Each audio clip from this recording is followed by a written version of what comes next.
ही सुयोग्य है। इस कार्य में मुझे विलंब नहीं करना चाहिए। दशरथ, इस समय मुझे गुरु वशिष्ठ के आश्रम में चलकर उनसे मार्गदर्शन लेना चाहिए कि किस प्रकार इस कार्य में हमें अंतिम रूप दिया जाए। इसके लिए मैं स्वयं गुरु वशिष्ठ जी के आश्रम में जाऊंगा और उनसे विचार विमर्श करूंगा। यदि संभव हुआ तो वहीं पर उनसे शुभ मुहूर्त निकलवाकर राज्य के अंदर घोषणा कराऊंगा, जिससे कि राम को युवराज पद पर बिठाया जा सके। चलो समान, इसमें विलंब नहीं करना चाहिए मुझे। चलिए महाराज, आपके जाने की तैयारी कर दी गई है।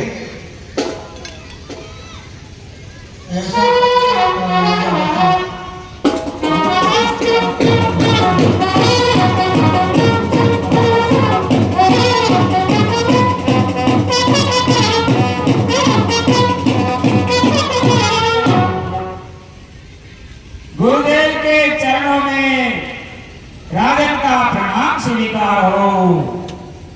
कल्याण हो राजन, आयुष्मान हो।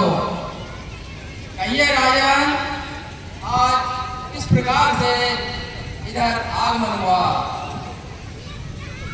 हे गुरुदेव, आज प्रातःकाल जब मैं स्नान ध्यान कर दर्पण में अपना चेहरा देख रहा था, उस समय कानों के पास मैंने श्वेत केश देखे।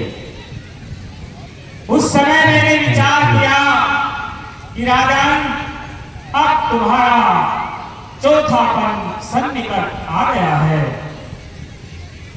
चौथेपन को व्यतीत करने के लिए वानप्रस्थ का सहारा लिया जाना उचित है, क्योंकि पूरा जीवन हमने राजकाज के अंदर व्यतीत किया, राजभवन के अंदर लगाया।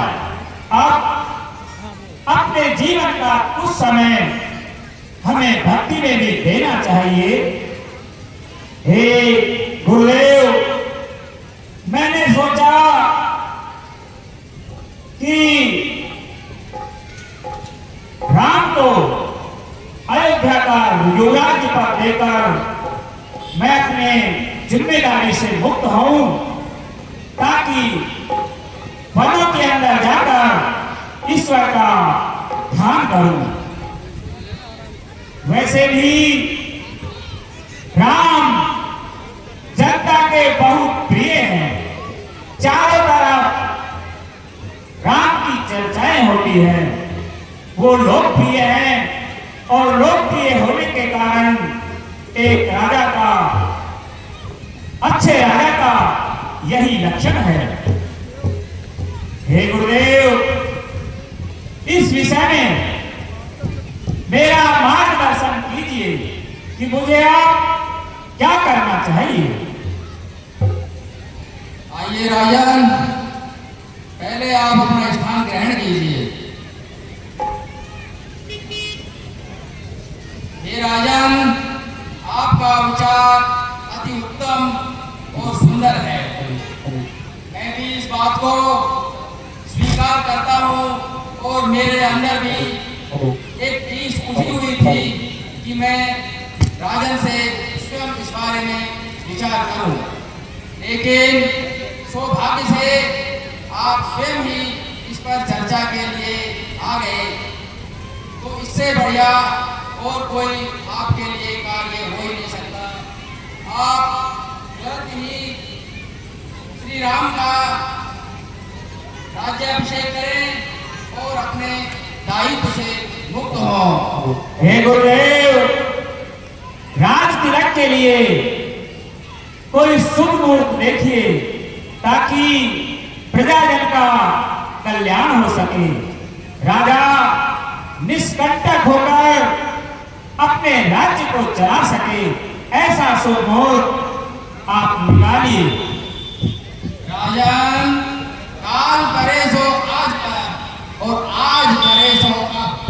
हे राजा, वैसे तो राम जी के लिए सारे ही मुहूर्त श्रेष्ठ हैं, लेकिन जो कल का जो मुहूर्त मेरी दृष्टि में बन रहा है, गुरु मुख्य नक्षत्र का मुहूर्त है और अभिजित समय में उसको आप निर्धारण कीजिए और कार्य रूप में परिणित कीजिए।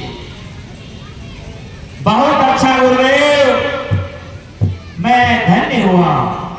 मैं भी यही चाहता था कि बहुत सन्निकट समय के अंदर मुहूर्त निकले, जिससे कि राम को युवराज पद पर आसीन किया जा सके। राजन, इसकी आप शीघ्र ही तैयारियां कीजिए और जनता में डोंडी पिटवा कर राज्याभिषेक का कार्य आरंभ कीजिए। मैं सही समय पर वहां पर पहुंच जाऊंगा। इसके लिए आपको कोई अन्य समाचार भेजने की आवश्यकता नहीं है। बहुत अच्छा गुरुदेव, बहुत अच्छा। अब मुझे आज्ञा दें, मैं अयोध्या जाऊं और आपका जो विचार है, जो शुभ मुहूर्त है, पूरी प्रजामंडल के अंदर उसको प्रसारित कराऊं। राजन, आपका कल्याण हो, आयुष्मान हो। गुरुदेव के चरणों में प्रणाम स्वीकार हो।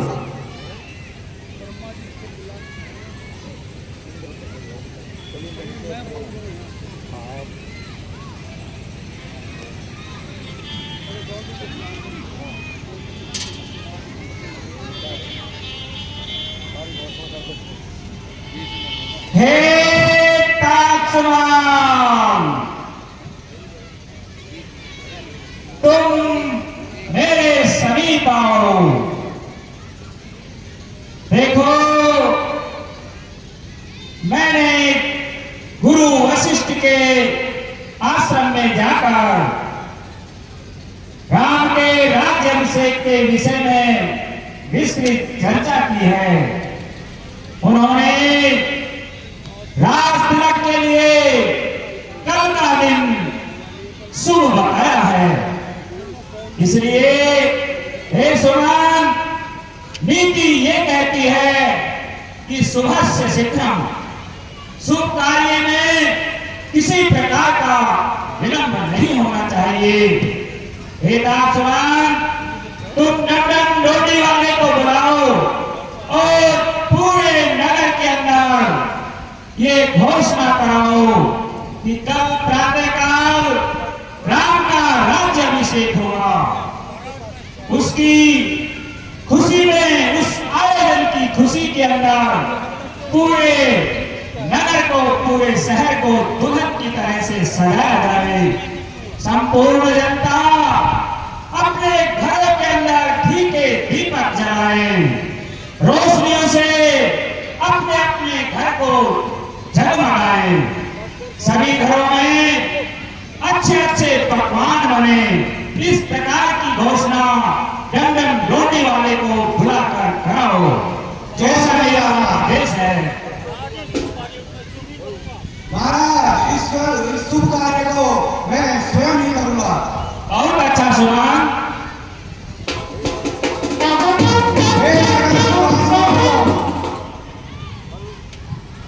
हे नगर निवासियों, आप सभी को सूचित किया जाता है कि महाराज दशरथ ने अपने ज्येष्ठ पुत्र श्री राम का कल राज्याभिषेक निर्धारित किया है।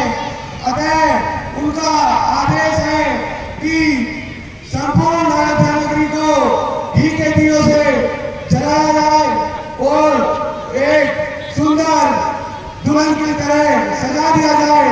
कोई भी घर ऐसा न बचे जिसमें पकवान न बचे हो, न बने हो,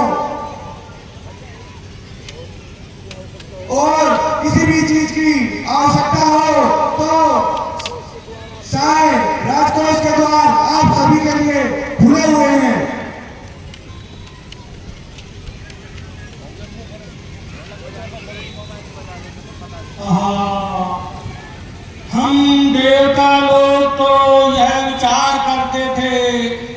भगवान का अवतार हुआ है, भगवान राक्षसों से हमको मुक्ति दिलाएंगे।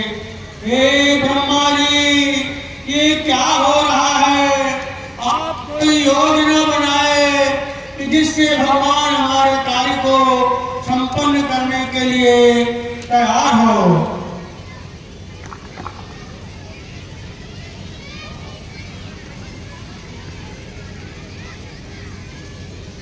हे देवताओं, आप कोई सी प्रकार की चिंता मत करो। मैं अभी पुत्री सरस्वती को राम जी के वनवास के निमित्त आदेश देता हूँ। आप किसी प्रकार की चिंता मत करो।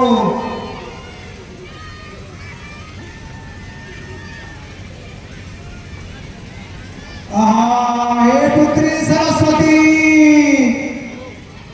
हे पुत्री सरस्वती,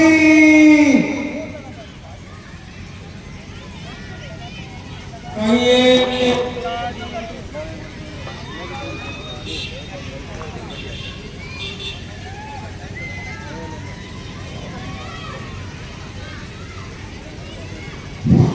कहिए पिताजी, क्या आज्ञा है? श्री राम जी का जन्म राक्षसों का वध करने के लिए हुआ था। इस पृथ्वी को राक्षसों से विहीन करना एवं पृथ्वी के अत्याचारों को नष्ट करना भगवान श्री राम का एक अवतार लेने का एक मुख्य कारण है।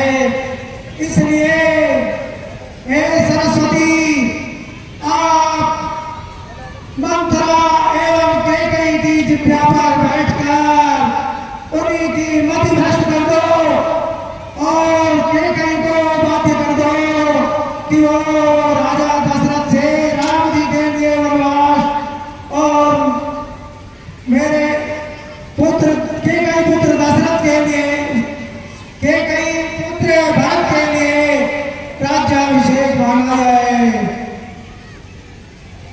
जो आज्ञा पिताजी, मैं ऐसा ही करूंगी।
सरकार